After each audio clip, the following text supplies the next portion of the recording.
Rubin ফারহানের বিষয়টি নিয়ে যদি বলতে চাই, আমি যে প্রশ্নটি আসলে মূলত করতে চেয়েছিলাম, আমি সেটা আপনার কাছে একটু ট্রান্সফার করি। সেটা হচ্ছে, আপনি একজন সাধারণ নাগরিক, আপনি একটি দলকে দেখছেন, সেই দলেরই একজন বলা যায় একজন প্রাক্তন কর্মী, তিনি যখন বলছেন যে স্থানীয় কর্মীরা আমাদের অনেক উত্ত্যক্ত করছে, তখন আসলে জনগণ তো বিশ্বাস করতে চায় যে আসলে এটা সত্য কিনা বা এটা আসলেই হচ্ছে কিনা।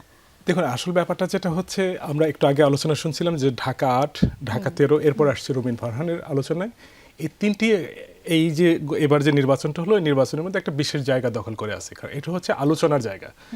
আমরা যদি জাতীয়ভাবে দেখি যে নির্বাচন যেটা হয়েছে, সেটা ফেসবুকে যে বা সোশ্যাল মিডিয়াতে যে ধরনের উত্তাপ ছিল, মাঠে কিন্তু সেরকম উত্তাপ ছিল না। আমি মাঠে বলবো একদম ক্লেশে ধরনের একটা নির্বাচন হয়েছে, মোটেই প্রতিদ্বন্দ্বিতাপূর্ণ নির্বাচন ছিল না। সে কারণেও যে ভায়োলেন্স যেটা বা সংঘাত সংঘর্ষ, সেটা অনেক কম হয়েছে। কারণ প্রতিদ্বন্দ্বিতা না থাকলে তো সংঘাত সংঘর্ষ হবার কোনো কারণ নেই। তো তিনটে আসনে আমরা মোটামুটি বলতে পারি যে মূল আলোচনার জায়গা এই জায়গাটা হয়েছে, একটা ঢাকা 8, ঢাকা 13 এবং রুমিন ফারহানের যে জায়গাটা। দেখুন, রুমিন ফারহান হচ্ছে আমার সহ-আলোচক যেটা বললেন যে তিনি একটা দল করতেন এবং সেই দল থেকে যখন বিদ্রোহী প্রার্থী হিসেবে নির্বাচন করছেন, তাহলে তাকে মানসিকভাবে এই প্রস্তুতি নিয়েই নির্বাচন করতে হচ্ছে যে আমার যে দলের লোক আছে তারা আমার প্রতিদ্বন্দ্বিতা করতে আসবেন এবং আমাকেও তাদের বিরুদ্ধে ফাইট ব্যাক করতে হবে। ফলে এটা একটা চরম প্রতিদ্বন্দ্বিতাপূর্ণ পরিস্থিতি এবং সেই পরিস্থিতির মধ্যে আমি বলবো এটা হচ্ছে নির্বাচনের একটা স্বাভাবিক প্রক্রিয়া। এবং যে আলোচনাটা আপনারা করছিলেন যে দল থেকে তাকে ডাকা হয়েছে কিনা, দেখুন আমি যেটা মনে করি একজন রাজনৈতিক বিশ্লেষক হিসেবে আমি সবসময় জানি যে যখন প্রধান যে রাজনৈতিক দলগুলো আছে বাংলাদেশে, যেমন বিএনপি, আগে ছিল আওয়ামী লীগ, এই ধরনের রাজনৈতিক দলগুলোতে একই আসনে অসংখ্য ভালো এবং যোগ্য ক্যান্ডিডেট থাকে। দলগুলোকে সবসময় হিমশিম খেতে হয় যে কাকে মনোনয়ন দেব, কারণ একাধিক প্রার্থী আসলে সেখানে যোগ্য থাকে।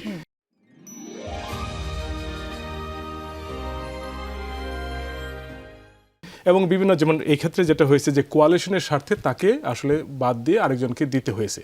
এই পরিস্থিতিতে যখন একটা প্রতিদ্বন্দ্বিতাপূর্ণ অবস্থা তৈরি হয়, তখন সঙ্গত কারণে সেখানে সহিংসতা তৈরি হতে পারে, আলোচনা সমালোচনা নানান কিছু তৈরি হতে পারে।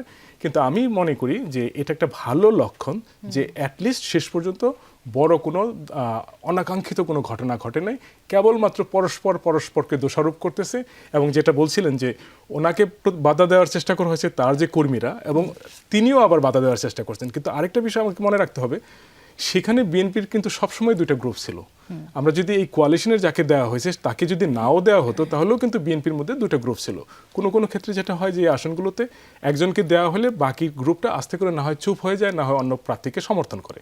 ফলে এই ধরনের সংঘাত মানে আলোচনা সমালোচনা, আমি মনে করি বাংলাদেশের রাজনীতির জন্য এটা খুবই স্বাভাবিক একটা বিষয়।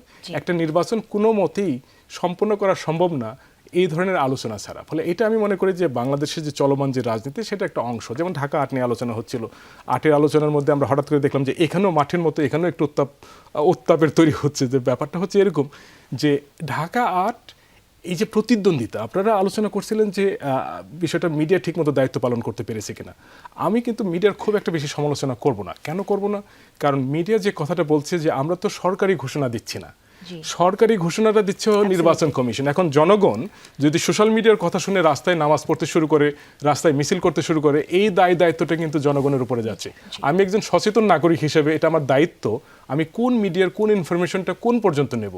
এখন সেখান থেকে উত্তাপটা ছড়িয়ে পড়তেছে। ফলে যে রাজনৈতিক যে প্রতিদ্বন্দ্বিতা, যখনই একটা হাড্ডাহাড্ডি লড়াই হবে, তখন সেখানে আলোচনা সমালোচনা, একজন আরেকজনকে দোষারোপ করা, আমার ভোট নিয়ে নেওয়া হলো, আমার বাক্সের বাইরে দাগ চলে গেল, ইত্যাদি বিষয় নিয়ে আলোচনাগুলো হবে। আমি বুঝতে পেরেছি আসলে আপনি বলতে চাচ্ছেন যে এই যে আলোচনা হচ্ছে, এই আলোচনার পরিবেশটাও যে তৈরি হয়েছে, সেটাও একটি ইতিবাচক বিষয়। এটা অনেক ইতিবাচক বিষয়। আমরা এরকম ইতিবাচক পরিস্থিতি এর আগে অনেক বছর দেখিনি। এর আগে যখন দুইটি রাজনৈতিক মূল মেরুকরণ যখন ছিল, বিএনপি এবং আওয়ামী লীগের, তখন যে এই ধরনের পরিস্থিতি তৈরি হলে সেখানে অনিবার্যভাবে সংঘাত তৈরি হতো। কিন্তু আজকে আমরা দেখেছি যে নাসিরউদ্দিন পাটোয়ারি এবং মির্জা আব্বাসের মধ্যে যে পারস্পরিক যে কথার যে বাক্য যে ছড়াছড়ি হচ্ছে, কিন্তু তারপরেও কিন্তু তাদের মধ্যে কোনো বড় রকমের কোনো সংঘাত সংঘর্ষ কোনো কিছু ঘটে নাই। এটা কিন্তু আমি অত্যন্ত ইতিবাচকভাবে দেখি, এবং এটা আমি দুইটি রাজনৈতিক দলকেই আমি অত্যন্ত ম্যাচিউরড হিসেবে তাদেরকে বিবেচনা করব। আমি এনসিপি বলেন মানে বা 11 দলীয় জোট যেটা বলবেন, যে তাদের দিক থেকে তারা অত্যন্ত দায়িত্বশীলতার পরিচয় দিয়েছে। আমি মনে করি বিএনপিও দায়িত্বশীলতার পরিচয় দিয়েছে। কারণ আমি বাংলাদেশের এই যে রাজনৈতিক পরিস্থিতিটাকে এটা মার্কিন যুক্তরাষ্ট্রের সঙ্গে বা ব্রিটেনের সঙ্গে, লিবারাল যে ডেমোক্রেসি আছে সেগুলোর সঙ্গে তুলনা করব না।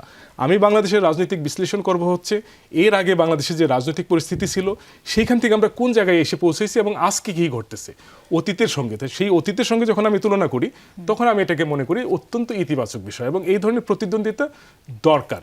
রাজনীতিতে এই ধরনের প্রতিদ্বন্দ্বিতা থাকবে, শুধু সহিংসতায় রূপ না নিলেই হলো।